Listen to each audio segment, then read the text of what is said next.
Assembly సమావేశాలకు BJP సిద్ధమవుతోంది. కాసేపట్లో ఎమ్మెల్యేలు ఎమ్మెల్సీలతో పార్టీ చీఫ్ రామచంద్రరావు సమావేశం కానున్నారు. తన దృష్టికి వచ్చిన ప్రజా సమస్యలపై నేతలకు రామచంద్రరావు దిశానిర్దేశం చేయనున్నారు. మరోవైపు సమావేశంలో లేవనెత్తాల్సిన అంశాలపై పార్టీ ఎమ్మెల్యేలు ఎమ్మెల్సీలు చర్చించనున్నారు. ప్రజా సమస్యలే ఎజెండాగా అసెంబ్లీకి వెళ్లే ఆలోచనలో బీజేపీ ఎమ్మెల్యేలు ఎమ్మెల్సీలు ఉన్నారు. మూసీ పరివాహక ప్రాంతాల్లో కూల్చివేతలు, రిటైర్డ్ ఉద్యోగులు నిరుద్యోగుల సమస్యలు, మహిళలు రైతుల సమస్యలపై చర్చకు పట్టుబట్టే అవకాశం ఉంది. బీజేపీ ఆఫీస్లో జరిగే సమావేశానికి BJLP leader Maheshwar Reddy, council floor leader AVN రెడ్డితో పాటు పార్టీ ఎమ్మెల్యేలు ఎమ్మెల్సీలు పాల్గొననున్నారు.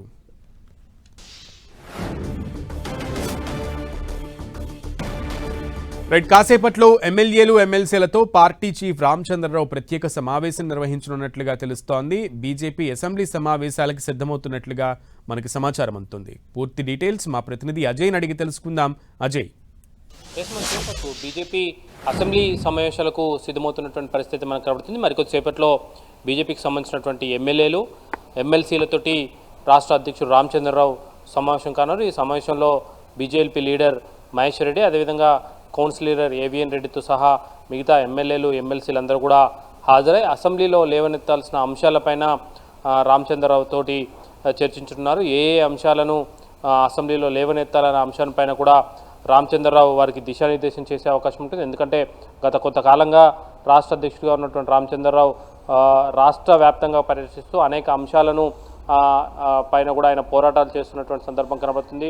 మరి ముఖ్యంగా ఇటీవల జరుగుతున్నటువంటి ఏదైతే అంశాలు ఏవైతే ఉన్నాయో, ప్రజా సమస్యలు ఏవైతే ఉన్నాయో వాటిని అన్నిటిపైన కూడా ఆయన అడ్రస్ చేస్తున్నటువంటి సందర్భం అయితే కనబడుతుంది. ఆ అంశాలన్నిటి కూడా ఎమ్మెల్యేలు ఎమ్మెల్సీల దృష్టికి తీసుకెళ్లి ఆయా అంశాలను అసెంబ్లీలో ప్రస్తావించే దిశగా అయితే బీజేపీ అడుగులు వేస్తుందని చెప్పుకోవచ్చు. మరి ముఖ్యంగా మూసీ అభివృద్ధి పేరుతో అక్కడ ఇండ్లను కూల్చివేస్తున్నటువంటి అంశాలు ఏవైతే ఉన్నాయో వాటిపైన కూడా బీజేపీ గత కొంతకాలంగా తీవ్రంగా పోరాటం చేస్తుంది. ఆ అంశాలపైన కూడా వ్యతిరేకిస్తూ మూసీ అభివృద్ధి పేరుతో ఇండ్లను కూల్చడాన్ని వ్యతిరేకిస్తూ ఆ అంశాన్ని కూడా లేవనెత్తే అవకాశం ఉంటుంది. అదేవిధంగా ఏదైతే రిటైర్ ఎంప్లాయీస్కి సంబంధించినటువంటి అంశం ఇప్పటికే ఇందిరా పార్క్ వద్ద బీజేపీ ధర్నా చేసి ఉంది. ఆ రిటైర్ ఉద్యోగులకు ఉన్నటువంటి సమస్యలు, అదేవిధంగా వారికి రావాల్సినటువంటి బెనిఫిట్స్ ఏవైతే ఉన్నాయో వాటిని వెంటనే విడుదల చేసే విధంగా ప్రభుత్వం పైన ఒత్తిడి తెచ్చే విధంగా అసెంబ్లీలో ఎమ్మెల్యేలు, కౌన్సిల్లో ఎమ్మెల్సీలు ఈ లేవనెత్తే విధంగానైతే దిశానిర్దేశం చేసే అవకాశం అయితే లేకపోలేదు. అదేవిధంగా యువత, మహిళలు, రైతులు, ఇప్పటికే రైతుల అంశానికి సంబంధించి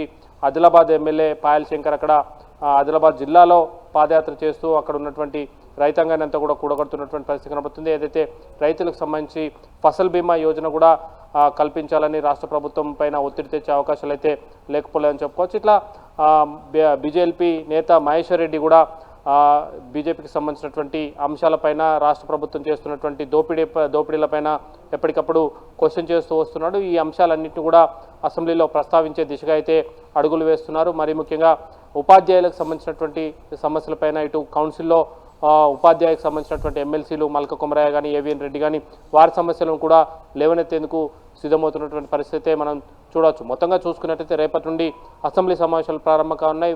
మొదటి రోజు గవర్నర్ ప్రసంగం అనంతరం వాయిదా పడినది. ఈ వాయిదా పడిన తర్వాత అసెంబ్లీలో ప్రవేశపెట్టినట్టయితే గవర్నర్ ప్రసంగం పైన చర్చించే సమయంలో ఈ అంశాలన్నిటి కూడా వీరు లేవనెత్తేందుకైతే సిద్ధమవుతున్నటువంటి పరిస్థితి కనబడుతుంది. తెలంగాణలో ఉన్నటువంటి రైతులు, యువత, మహిళలు, ముఖ్యంగా మహిళలకు ఇస్తానటువంటి ఏవైతే 2500కు సంబంధించినటువంటి అంశాలు అయితేనేమి, అదేవిధంగా ప్రభుత్వ పాఠశాలల్లో, ప్రభుత్వ కాలేజీలలో చదువుకునే బాలికలకు ఇస్తామన్నటువంటి స్కూటీలకు సంబంధించినటువంటి ఇష్యూలు అయితేనేమి, అదేవిధంగా అంగన్వాడీలకు సంబంధించినటువంటి ఇష్యూలు అయితేనేమి, ఇట్లాంటి అనేక సమస్యలు కాంగ్రెస్ ప్రభుత్వం అధికారంలోకి రావడానికి ఇచ్చినటువంటి 6 గ్యారెంటీల అమలు కోసం బడ్జెట్లో వాటికి సంబంధించిన నిధుల కేటాయింపు కోసం అసెంబ్లీలో లేవనెత్తాల్సిన అంశాలపైన అయితే ఈరోజు ఇటు ఎమ్మెల్యేలు, అదేవిధంగా బీజేపీ రాష్ట్ర అధ్యక్షుడు, పార్టీ, అదేవిధంగా ఎమ్మెల్యేలు రెండు కూడా సమన్వయం చేసుకొని అసెంబ్లీలో ప్రస్తావించాలన్న అంశాలపైన ఒక దిశానిర్దేశం చేయనున్నారు రాష్ట్ర అధ్యక్షుడు రామచంద్రరావు.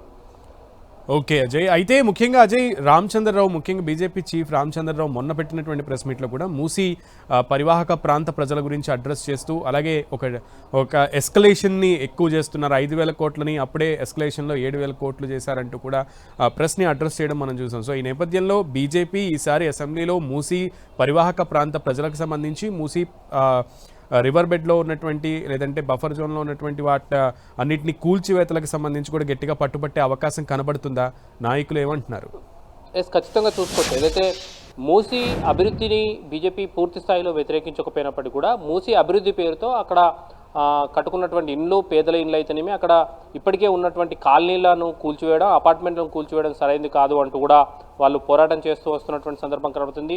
మూసీ బచావో యాత్రను కూడా బీజేపీ అక్కడ ఏదైతే ఇండ్లు కట్టుకున్న వాళ్ళకు భరోసా కల్పించేందుకు ఒక యాత్రను కూడా బీజేపీ రాష్ట్ర అధ్యక్షుడు రామచంద్రరావు నిర్వహించినటువంటి సందర్భం అయితే కనబడుతుంది. అక్కడికి వెళ్ళి వారు స్వయంగా దాదాపు 8 చోట్ల అక్కడ ఉన్నటువంటి సమస్యలను, ఏదైతే స్థానికంగా ఉన్నటువంటి సమస్యలను, ముఖ్యంగా మధు అపార్ట్మెంట్స్ ఏవైతే ఉన్నాయో వాళ్ళ దగ్గరికి వెళ్ళి అక్కడ ఉన్నటువంటి సమస్యలు, వాళ్ళు ఎప్పటి నుండి నివసిస్తున్నారు, ఏ విధంగా వాళ్ళు కొనుక్కున్నారు, అభివృద్ధి పేరుతో ఏదైతే మూసీని ప్రక్షాళన చేస్తున్నా అనే పేరుతో గాంధీ విగ్రహం పెట్టడం కోసం అక్కడ ఉన్నటువంటి పేదల ఇండ్లు, అక్కడ ప్రస్తుతం కాలనీలు ఏవైతే ఉన్నాయో ఆ కాలనీల ఇండ్లను కూల్చడాన్ని బీజేపీ తీవ్రంగా వ్యతిరేకిస్తుంది.